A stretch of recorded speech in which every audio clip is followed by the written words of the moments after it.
Guys, સ્વાગત છે તમારું આજના નવા બ્લોગમાં. અને આજે તો આપણે સવાર પડી વાડીએ, કારણ કે ત્યાં ચણવાની તે ઓળી. તમે પહેલા ભાગમાં તો જોયું છે, ઓરડીનું કામ એટલે પોગ્યું છે.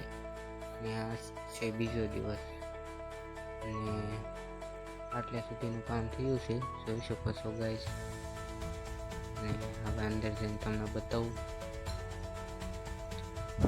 કામ છે. આટલું કામ થયું છે, કામ આજે કરવાનું હતું.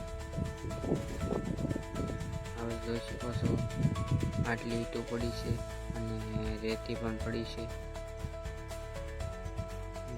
અહીંયા હાલતો તો રેતી સાળવાનું કામ જોઈ શકો છો. અને હવે નાખવાનું છે આપણે આ ઈંટો આ રૂમમાં.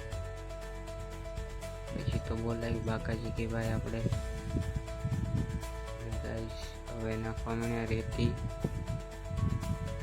જોઈ શકો છો ઈંટો અંદર નાખી દીધી.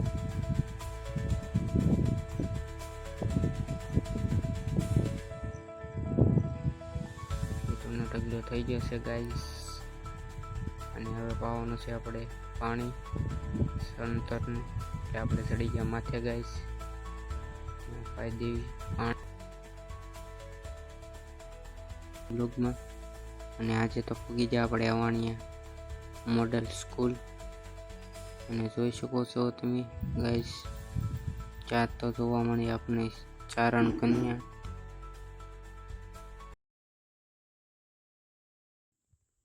અવાણિયા નિશાળભાઈ કાંક આવી એ દેખાય છે, જોઈ શકો છો તમે ગાઈસ. આ છે અવાણિયા નિશાળ.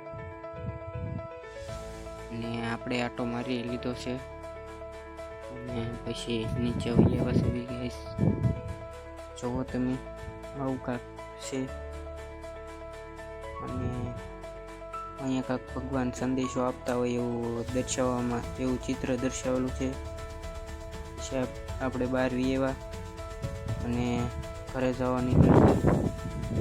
ફાઇનલ ગાઈસ, હવે આપણે ઘરે પહોંચી ગયા. અને પછી તો જવાનું તો આપણે વાડી તરફ, એટલે ઘરે નીકળી ગયા આપણે વાડી તરફ. ગાઈસ, સુરજ દાદા વહી ગયા છે ફરવા, એટલા માટે વાદળછાયું વાતાવરણ છે. અને આંબાલાલે કરેલ છે ભાઈ આગાહી. આંબાલાલ કરે એટલે ભાઈ ખોટું ન હોય. અહીં મોકલી દીધા સુરજ દાદાને વિદેશમાં ફરવા.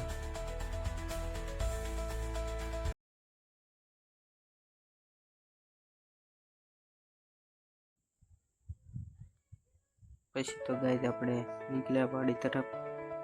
અને આવું કાંઈક વાતાવરણ હતું, જોઈ શકો છો.